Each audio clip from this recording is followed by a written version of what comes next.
Salut et bienvenue sur la chaîne.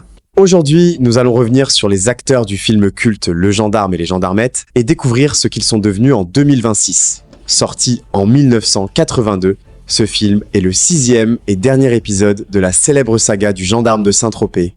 Pour beaucoup de spectateurs, il occupe une place particulière parce que c'est aussi le dernier film tourné par Louis de Funès. On y retrouve la brigade de Saint-Tropez, toujours aussi agitée, mais cette fois confrontée à l'arrivée de 4 jeunes gendarmettes qui viennent bouleverser le quotidien de Cruchot, Gerbert et toute leur équipe.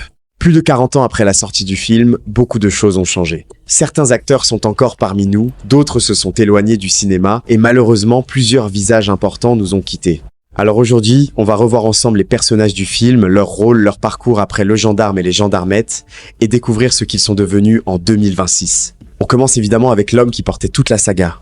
Louis de Funès incarnait Ludovic Cruchot, le maréchal des logis-chefs le plus nerveux, le plus autoritaire et le plus drôle de Saint-Tropez. Dans Le Gendarme et les Gendarmettes, Cruchot doit gérer l'arrivée de jeunes recrues féminines dans la brigade. Comme toujours, il panique, il s'agite, il donne des ordres dans tous les sens. Mais c'est justement cette énergie incontrôlable qui rend son personnage inoubliable. Au moment de la sortie du film, Louis de Funès avait 68 ans. Il était déjà une immense légende du cinéma français. Avant ce dernier gendarme, il avait marqué des générations avec La Grande Vadrouille, Le Cornio, Rabbi Jacob, L'Aigle ou la Cuisse, Oscar, Hibernatus et bien sûr toute la série des gendarmes. Mais Le Gendarme et les Gendarmettes a une signification particulière car ce fut son tout dernier film. Quelques mois après la sortie, Louis de Funès nous a quittés le 27 janvier 1983 à l'âge de 68 ans. En 2026, il n'est plus parmi nous depuis plus de 40 ans, mais son visage, sa voix, ses mimiques et ses colères légendaires continuent de faire rire le public. Voici à quoi ressemblait Louis de Funès dans ses dernières apparitions. Passons maintenant à son supérieur le plus célèbre. Michel Galabru jouait l'adjudant Gerber, le chef de brigade qui tente de garder un peu d'autorité au milieu du chaos provoqué par Cruchot. Gerbert est souvent dépassé par les événements, mais son duo avec Louis de Funès reste l'un des grands plaisirs de la saga. Dans Le Gendarme et les Gendarmettes, il doit lui aussi gérer l'arrivée des jeunes recrues, tout en essayant de maintenir l'ordre dans une brigade où rien ne se passe jamais normalement. Au moment du film, Michel Galabru avait presque 60 ans. Après la saga du Gendarme, il a poursuivi une carrière immense au cinéma, au théâtre et à la télévision. On l'a vu dans de très nombreux films, parfois comiques, parfois dramatiques. Il a également été récompensé pour son rôle dans Le Juge et l'Assassin, qui a montré une autre facette de son talent. Michel Galabru nous a quittés en 2016, à l'âge de 93 ans. En 2026, il reste dans la mémoire du public comme l'un des grands seconds rôles du cinéma français, et pour beaucoup, il restera toujours l'adjudant Gerbert. Voici à quoi il ressemblait dans ces dernières années. Continuons avec Josepha Cruchot, l'épouse de Ludovic. Claude Jansac incarnait Josepha, la femme élégante, douce mais parfois très ferme de Cruchot. Dans la saga, elle était souvent appelée Ma Biche, un surnom devenu culte grâce à Louis de Funès.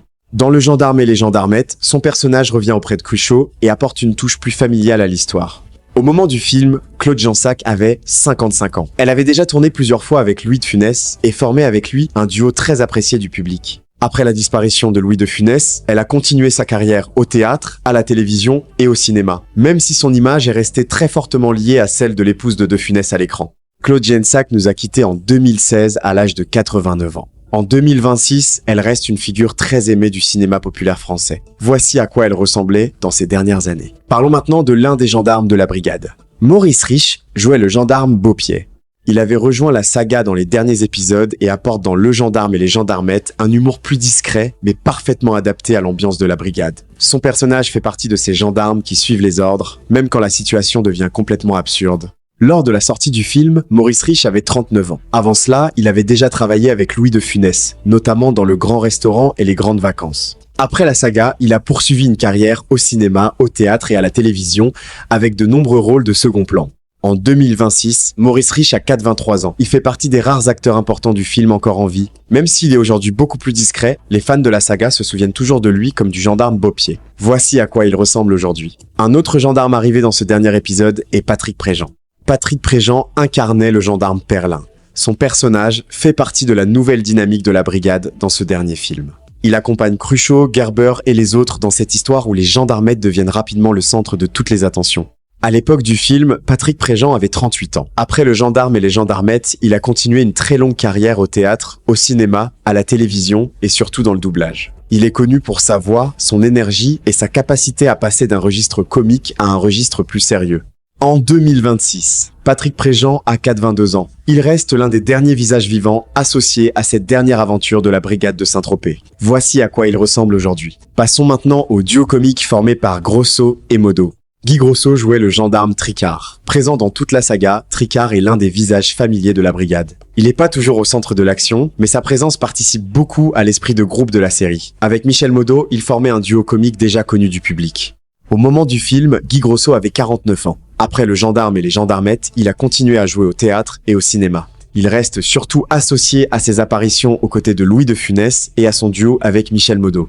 Guy Grosso nous a quittés en 2001 à l'âge de 67 ans. En 2026, les fans de la saga se souviennent encore de lui comme d'un membre historique de la brigade. Voici à quoi il ressemblait dans ces dernières années. À ses côtés, il y avait Michel Modo. Michel Modo incarnait le gendarme Berlico. Comme Guy Grosso, il faisait partie des piliers secondaires de la saga. Berlico est l'un de ces personnages qui donne l'impression que la brigade de Saint-Tropez est une vraie petite famille, avec ses habitudes, ses maladresses et ses réactions comiques. Au moment du film, Michel Modo avait 45 ans. Après la saga, il a continué sa carrière au cinéma et à la télévision. Beaucoup de spectateurs le connaissent aussi pour son immense travail de doublage, notamment dans la version française des Simpsons où il a prêté sa voix à plusieurs personnages.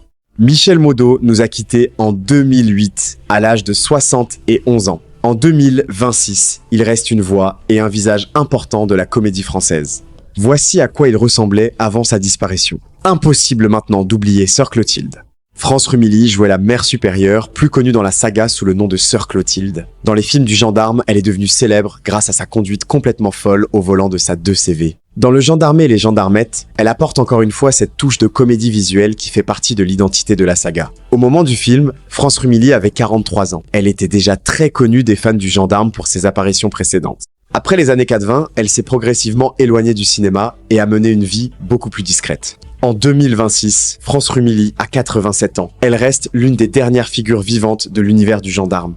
Même si elle apparaît rarement en public, son rôle de religieuse au volant reste gravé dans la mémoire des spectateurs. Voici à quoi elle ressemble aujourd'hui. Passons maintenant aux fameuses gendarmettes. Babette Etienne jouait Marianne Bonnet, l'une des 4 jeunes recrues féminines envoyées à Saint-Tropez. Dans le film, son personnage fait partie de ce groupe de gendarmettes qui bouleverse complètement la routine de la brigade. Sa présence apporte de la fraîcheur, de l'élégance et un nouveau ton au dernier épisode de la saga. Au moment de la sortie du film, Babette Etienne avait 25 ans. À l'époque, elle était aussi connue du public pour son mariage très médiatisé avec Johnny Hallyday. Le Gendarme et les Gendarmettes fut l'un de ses rares rôles au cinéma. Après cela, elle n'a pas vraiment poursuivi une grande carrière d'actrice. Elle est restée plus discrète, même si elle a publié plus tard un livre dans lequel elle est revenue sur son histoire avec Johnny. En 2026, Babette Etienne a 69 ans. Elle reste pour les fans Marianne Bonnet, l'une des gendarmettes les plus reconnaissables du film.